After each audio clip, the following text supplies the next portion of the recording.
We got more news out of fall camp. Maybe the sky's the limit for this Badgers receiver group. No pun intended. All that and more in today's Locked On Badgers. You are Locked On Badgers, your daily podcast on the Wisconsin Badgers. Part of the Locked On Podcast Network, your team every day. Hey, what's going on, everybody? I am Ryan Herrings, your host of Locked On Badgers, your team every day. We are here to help build that Badger community. Can't tell you how much I appreciate everybody tuning in, making this one of your first listens every single day. And we're going to get right into it, right? No wasting time. It's football season. So we have more news and notes from fall camp. I'm going to waste no time overreacting to everything I've heard, everything I've seen, everything I've read, and let's get after it. So I want to start here. There were a lot of reports of first team defense, first team offense, and I want to pick out the areas that I think are interesting. I'm going to start with the first team defense. So the couple spots that are, a lot of this is as you would expect it, right? Keanu Benton's the nose tackle. Isaiah Mullins is starting. Nick Herbig is starting. CJ Getz is starting. I think the safeties are kind of who we thought they would be. But the interesting stuff to me is at inside linebacker, right? There's kind of a four-man battle there. And no matter what happens this year's defense is going to be really good. Last year's defense was borderline historic at Wisconsin, right? This year's defense is going to be really good, but replacing those two inside linebackers is probably the biggest question mark. Henningsen was awesome. There's defensive backs to replace. I think those answers are there. I think the inside linebackers are kind of up in there because those, Leo Chanel and Sanborn played all the time, so we don't really know. And I don't think there's any way we fully replace what we had there, but could we still be really good? I think so. So I want to get into this. In today's reports that we got out, yesterday's reports, it was Jake Chaney and Jordan Turner were the starters. They started as the ones. And I think that's super interesting because Chaney is a guy. So Turner, let's start with Turner. I think Turner is the one everybody's penciled in for a long time. He looks different on the football field. Like, you don't have to watch a lot of football, see a lot of film to watch him run and move around in space and say, that dude's got a gear, right? That dude looks athletically cut a little different than the normal guys there. So I think Turner is the player everybody has penciled in from the beginning to take one of those spots. But the dark horse, I always said, people said, well, Tatum Grass has played a lot. And by the way, super, super obvious disclaimer. This is based off one practice early in fall camp. There's a ton of stuff that the media is not going to be able to see. We're not going to be able to see. So I am not saying, look at this depth chart. This is who's starting week one. But tea leaves, right? We're reading tea leaves here, and I said early on, people got to be careful thinking that this isn't going to end up being Jake Chaney's job, right? Here's a player who the coaching staff got in, and they made efforts to get him playing time, special teams as a true freshman. Now, they don't do that with players they don't like. They don't do that with players that they aren't pretty high on. He's a coach's kid, really, really good film, and from a really good program. All the little things that Chris Orr, if you remember, who came out of DeSoto, Texas, came in a little undersized, but from a football family, super instinctual. They found playing time for him early. I'm telling you right now, Chaney may not be that dude because Chris Orr was one of the better linebackers in the Big Ten. Those are big shoes to live up to. I think Chaney is going to be one of the starters here, if not when the season starts down the road. So, yeah, it was interesting for me to see that Turner-Chaney pairing. And I think athletically they mesh well. Like, Turner is more the sideline to sideline.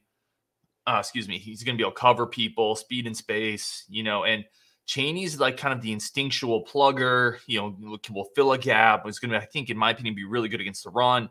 Maybe not have the athletic measurables to follow a tight end up the seam or to track a running back on a wheel route. But I do think that those two, their games mesh pretty well. And I love the fact that we're starting to see them come together. Now, the other two players, Tatum Grass and Mama Najameda, are both there as well. I'm sure it's some combination. All four are going to play this year. The two deep is pretty strong. I feel pretty good about that two deep. I think you can feel as good about that two deep as you can without any of those players really playing a lot, right? I feel pretty strong about the fact that we're going to have good inside linebackers this year. Jake Ratzlaff is there as well, the 4-star kid out of Minnesota from 2 cycles ago. So, I think there's depth there. It's just all unproven. But, yeah, when I see Chaney and Turner lining up as the ones, to me, I'm pretty excited about it because it makes a lot of sense. I think you have a really instinctual coach's son in Chaney, and Turner's just an athletic dynamo. So that was interesting to me. The other one a couple other ones with the first team defense that we saw, the Rodis Johnson is starting on the defensive line. Now, I've always thought it would probably be Rodis, but James Thompson Jr. is the other guy there, another 290-pound guy. So you have Keanu Benton in the middle, obviously, Rodis Johnson on one side, and then Isaiah Mullins on the other side. I've said this a bunch. The defensive line is going to be super salty. I've seen reports, people are worried about it. They're not sure about the depth. I'm telling you right now, barring quite a bit of injury, you don't got to worry about the defensive line. Keanu Benton's a stud. I like Rodis Johnson, Isaiah Mullins, James Thompson, Isaac Townsend, Gio Paez behind Keanu. I think they're going to be really good. And if Benton stays healthy, and if a couple of these guys make a little bit of a jump, they could be an upper third, upper fourth Big Ten defensive line, because they're upperclassmen, they're big, they're physical, and you have an NFL dude in Keanu Benton. So let's pivot right there really quick. Benton, obviously not a surprise to see him in the ones, but everything we've heard about Benton from people watching fall camp say he's lighter, he's more powerful, he's moving people. This is going to be a breakout season for Keanu Benton on top of beyond what we've already seen, which has been really good. Like, he's going to use this season and he's going to transition that into a top 3, first, second round, third round type NFL draft pick. He's that good. He's that dominant. He just needs to stay healthy. And if he stays healthy, this team is going to have a really good run defense, because if you have him in the middle, that's a great start. And B, I think he's going to show more explosiveness this year. He's lighter. He's a little more physical. So I think the defense line is going to be great. The other takeaway I had from looking at the first string defense, so Alexander Smith was out. He was out for practice. Minor injury. No worries. That would be a bad one to lose. So minor injury. He was working on the side. Doesn't sound like there's any concern there. What's interesting to me is the third cornerback was Justin Clark. So it's interesting to me for a couple reasons, right? We brought in the 3 transfer cornerbacks, right? Cedric Dort, Justin Clark, Jay Shaw. Now, everybody assumed Jay Shaw would be one of the starters, the kind of all second team, all Pac-12 transfer out of UCLA. And so far, that's correct. So it's Shaw and it's Alexander Smith. But without Alexander Smith, I'm a little surprised that the other starter, at least in the beginning, again, we're not trying to overact too much to one practice, but it was Justin Clark. It's not Cedric Dort, the Kentucky transfer. And it's also not one of the young corners on the roster. It's not Samar Melvin. It's not Max Lofi. That's interesting to me. And it makes you wonder how ready or not ready that young group of cornerbacks on the Badgers really is, right? The fact that it doesn't look like, Samar Melvin's a junior. He's been in the program for a while. He's an athletic player. He played early. And it doesn't even look like he's not even maybe in the top 3 or 4 cornerbacks right now. So that's interesting to me. No, not casting any aspersions, no red flags. It's early, but I'm just seeing these depth charts play out, right? And seeing who goes where. And it looks like right now the top 3 cornerbacks, Alexander Smith, Jay Shaw, and Justin Clark. I'm not exactly sure where Cedric Dort is, if he rounds that out as the 4th corner, or if it would be a guy like Samar Melvin, Max Lofi, a lot of question marks there. So that's kind of the defensive stuff that interested me when I see the first string. I'm interested in Rodis Johnson. Is he going to have that kind of breakout season? James Thompson, where is he going to be at? The inside linebacker grouping is super interesting to me. I do think it may not be right away. I do think at some point this year, you're going to see Chaney and Turner start together. And I think that's going to be a really fun group to watch. Coming up, we're going to talk offense. We're going to talk about a receiver who's breaking out and what to make of the offensive line shuffles. All that and more coming up on Locked On Badgers. One of the best places, if you're a sports fan and you want to test your knowledge, BetOnline. BetOnline remains our #1 source at Locked On for all your online sports wagering information. The best spot for all your sports developments, podcasts, reviews for the leagues this season. They have sports news, sports betting, futures, Vegas casino games, roulette, blackjack. It's not just sports. Like I said, it's live betting. It's all your favorite Vegas casino games. And it's a great spot for futures. We talked about it.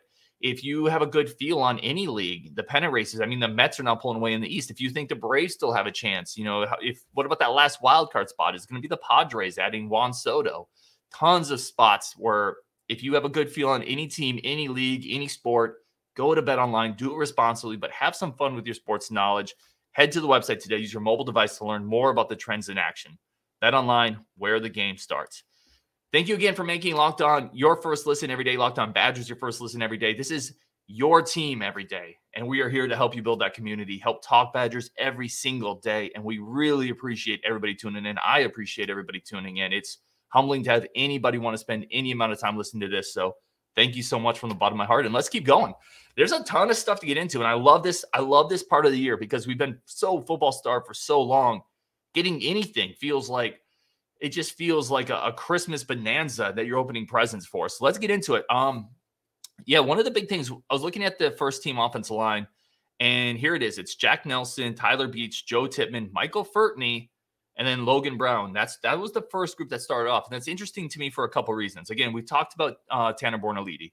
Bortolini's a really good player. And to me, it looks like he just might be that swing player this year. Cover both guard spots and the center position, provide great depth. Maybe a guy who comes in, the Badgers do like to go with that jumbo package, where they'll either go, we've called it different names in the past. Obviously, the Barge was famous with like 7-8 offensive linemen, but the Hippo package put an offensive lineman in the backfield. Sometimes they just like to put that jumbo tight end out that's really an offensive lineman. So maybe that's a role Bortolini has this year, along with, let's face it, players get hurt, right? No offensive line goes the entire season without somebody getting nicked up somewhere. So, Bortolini's going to play, but right now it looks like he's that interior swing guy, right? He can back up both guard spots, back up the center spot. The interesting things here, right? The right tackle is the battle. We've talked about that a lot. Right tackle, it's Mahlman, it's Logan Brown. Both of these dudes, incredibly high-profile recruits. Logan Brown was the 5-star, but Riley Mahlman was a 4-star player. Giant frame on both of them. I've always thought Logan Brown might fit a little better on the inside. Like, he's a road grader. We saw him against like Wake Forest. We've seen him really move people, but his quickness has always been a bit of a question mark. So, maybe he's a guard going forward after this year. You're obviously going to lose Tyler Beach, so maybe he's able to slide in, and then Riley Mahlman is your right tackle of the future. So here's the second team offensive line, and this is also fun to do. So Nolan Rucci, Austin Barrett, Tanner Bortolini, Trey Wedig, and Riley Mahlman. So a couple things that are interesting. First of all, we see Bortolini right that backup center spot. I think you're going to feel great with Bortolini or Tippmann at center. So the Badgers are going to go too deep there really well. Trey Wedig practicing at right guard. Now, he was a tackle coming out of high school, 4-star player, played in the Army All-American game, huge frame, really strong. And at the time, this is another one similar to Logan Brown. At the time, I said, this dude might, and again, I also said this because the Badgers had a plethora of tackles, right? Nelson, at the time they had Beach, Logan Brown, Riley Mahlman. So they had a ton of young tackles in the program, and they had Trey Wedig. And I was like, man, I kind of think Wedig's future might be in at guard, just a pulverizing road grader of a player who can just move piles, and to see him practicing at right guard, that's a Bob Bostad move. Clearly he thinks there's a reason for him to put there. I think that's really interesting, something to track. It wouldn't surprise me if he stays there. And then the other thing is that second team offensive line, you're talking with Mahlman and Rucci and Wedig. Those are all 4 or 5-star players. Rucci's a 5-star.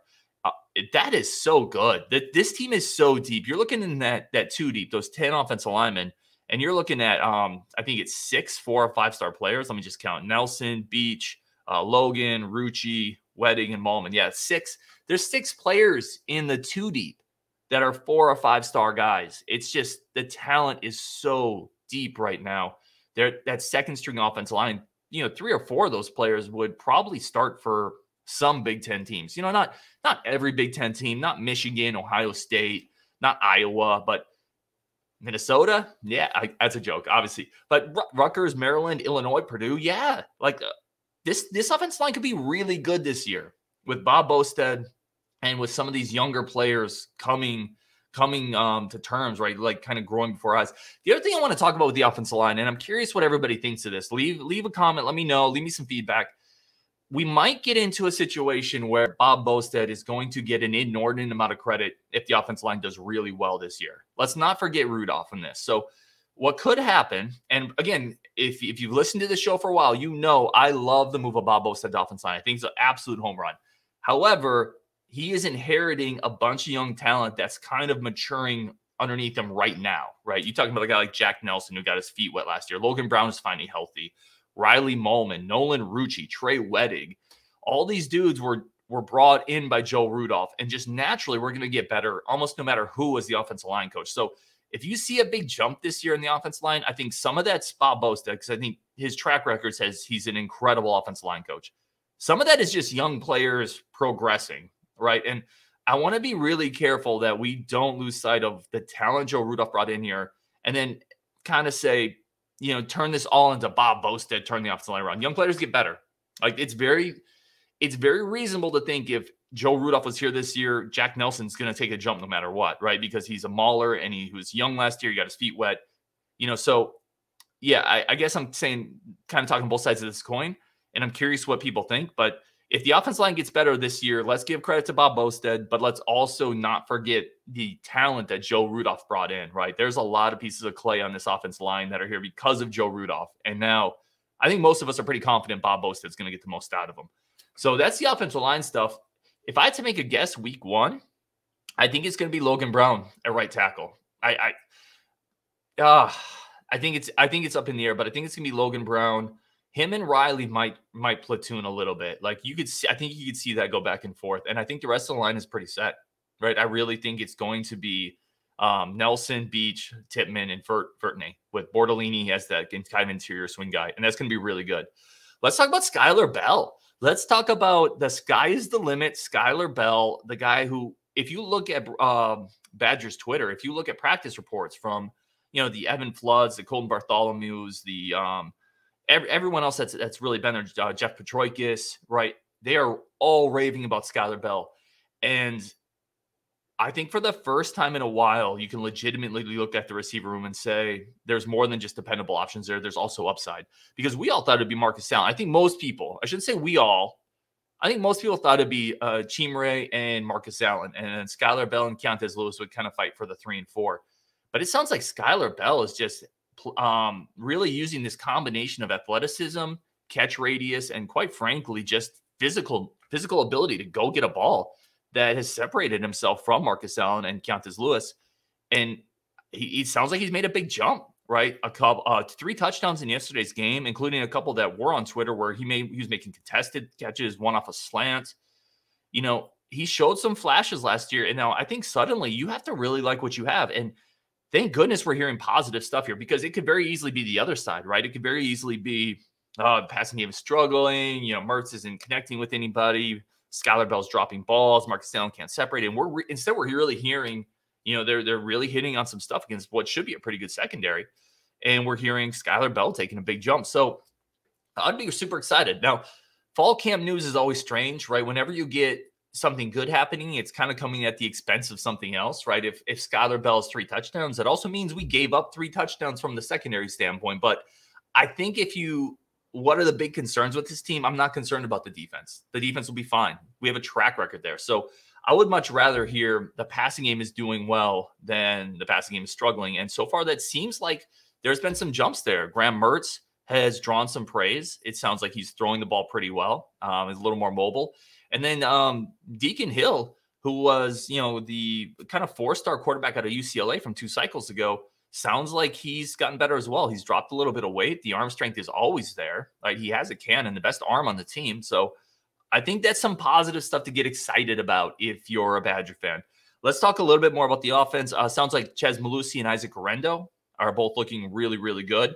And that's obviously a huge, huge part of this offense, right? Wisconsin, no matter what Bobby Ingram does, no matter what Graham Mertz does, no matter how amazing Skyler Bell is, the bread and butter of this team, no matter what, is still going to be running the ball, right? It's still going to be Braylon Allen, 20, 25 carries, Chez Mellusi, 10 to 15, 20 carries, Isaac Gurrendo, 5 to 10. So the issue we ran into last year, right, is we just got worn down. Braylon Allen got worn down, and without anybody behind him, the offense became so much harder to run the ball. So having that solid 2 and 3 is a huge part of what is going to drive this team this year. So it's unbelievable to hear that Chez Mellusi, 9 months after his ACL, looks great. There's no brace on it.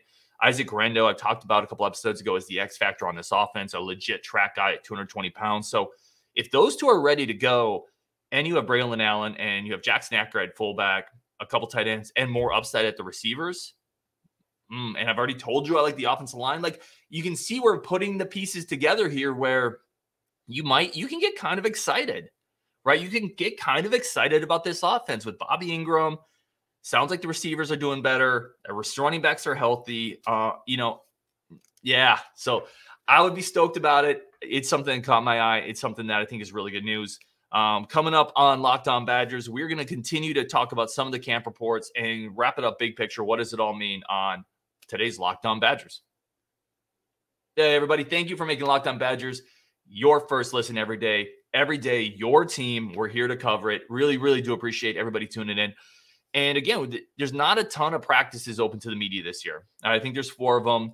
This was a full practice open to the media. So a couple more news and notes that I think are important to talk about. Cam Large and Spencer Lytle both hurt.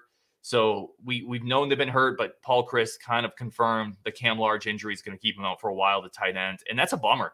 If you remember Cam Large, he was a guy who he had blue blood offers when we got him. 6'5", 230-pounder, could do a lot of things from the tight end spot. And he was a player who had reported offers from Georgia. He had a reported offer from Alabama. Now, offers, and I've talked about this a lot, are not always created equal, but he was a really good commit. And this would really be the year coming out of that. There's no Jake Ferguson. This would be really the year where he would be taking that big step into the limelight. So, it's certainly unfortunate. It sounds like he's going to be out for a while. And Spencer Lytle, the inside linebacker, moved over from outside linebacker to inside linebacker. Also sounds like he's hurt, hasn't been able to ramp it up for fall camp. I don't know if he would have factored into that inside linebacker position anyway, but that is kind of a bummer. So both those players are not playing. It's a couple more players. Colton Bartholomew, who is a really good reporter, had a couple tweets. One of the things he mentioned, really good reports on Dean Ingram, Rodis Johnson, and Logan Brown. And I want to talk about each of those just very briefly. So again, I've talked about the defensive line. I think it's going to be a strength. And then you hear Rodis Johnson looks great. Keanu Benton looks great. We already know Isaiah Mullins is a sawed-off tree stump. Like, you can't move him. We know James Thompson is a guy the coaching staff has loved for a while. We've heard good stuff on Gio Paez. Again, don't be surprised when this defensive line is one of the strengths of the team and everybody's wondering, well, how did they do it? If you have a group of upperclassmen on a Wisconsin team, and they're all, which is this defensive line, and they're all 280, 290, 310, 315, they're going to be really good, period. I don't get the questioning there. Okay, they're going to be really good. I promise you. Are they Ohio State? No, of course they're not Ohio State. But are they going to be really good? Yeah. And are the linebackers going to eat because the defensive line is really good? Yeah, absolutely. So, yeah, don't be surprised when that defensive line is one of the best units in the Big Ten, one of the best units on the team again. Dean Ingram. So another one, Colton Bartholomew mentioned Dean Ingram. Jeff Petroikis has mentioned Dean Ingram. This was a guy, I was a little critical of that move. Like, I got to be honest, I'm always going to try to own my stuff if I can remember I said it. I talk a lot, so I don't always remember everything I say, but I didn't like the move of Dean Ingram from cornerback to receiver. I didn't like it. I didn't like it because it felt like at best he was going to be the 5th receiver on a team that doesn't throw much, right? And I didn't like it because we were losing a bunch of cornerbacks, and Dean Ingram looked pretty good at cornerback for me last year. So I would have left him at corner. But listen, it really sounds like, and we saw a Twitter highlight with him going deep, but it sounds like from what everybody says, he looks really good in the slot. And he might give the Badgers a little something there that really the other top 4, the Marcus Allen, Skyler Bell, Chimere Dike, Keontae Lewis, none of them have that Dean Ingram body type, that, kind of 5'10", twitchiness, explosive in and out ability. So it sounds like Ingram might be this guy who can get that 3rd and 7, and he runs just a little out, right, for 8 yards at the sticks, goes out of bounds, gets the first down, moves the chains. It sounds like he could be that guy for this team, and that's a really valuable role. Now, I still don't know how many catches that translates to in a Paul Chryst offense, in a Wisconsin offense, right? Dean Ingram may be the 3rd or 4th receiver in that pecking order, but if a bunch of those catches come on 3rd and 6 for 8 yards, if a bunch of those catches come in big moments to move the chains, that's a really big role. And that's something, quite frankly, this offense has missed. So, yeah, I could certainly have gotten that one wrong. And it sounds like so far so good on Dean Ingram transitioning over to receiver. And that's really most of what we've gotten from camp. So I want to talk a really big picture, the takeaways. What does it matter, or what does it mean? How do I feel? Do I feel better or worse about how the team looks? I feel better. Because again, I care about the defensive stuff. I don't really care in that I have so much faith in that front 7 and Jim Leonard and the transfers that came over. I just think they're going to be a really good unit again. So really what I want out of this camp is I want to hear Graham Mertz looks better. The offensive line is settling in. The running backs are healthy. And the receivers are making plays against what I think is going to be a pretty good secondary. And so far, check, check, check, check, check, right? Now, we haven't heard a bunch in terms of scheme, like what looks different, and I don't think we're going to. I don't think the Badgers are – I don't think that means things aren't changing. I think what it means is the Badgers aren't going to show you anything different on the media availability days, right? They're not going to give you any type of Bobby Ingram new wrinkles. That's going to be curtains up week 1, week 2, week 3. Quite frankly, some of that's going to be curtains up week 4 against Ohio State because the first 3 games aren't the biggest tests in the world. So I don't think we're really going to see all the new wrinkles offensively from Bobby Ingram until we're a month into the season. So when we're not really hearing or seeing anything specific, I wouldn't stress about it. I've already seen a couple people say, oh, same old, same old. No, I don't think so. I think that stuff's under wraps for a reason. So, yeah, overall, I'm pretty excited. I'm excited to see good reports on Mertz, the offensive line, and the receivers. A bunch more coming up on Locked On Badgers this week. Next week, we're going to continue diving into football previews, positional previews, opponent previews. There's a ton coming up. I hope you guys are ready for it, and I'm really excited that football's here.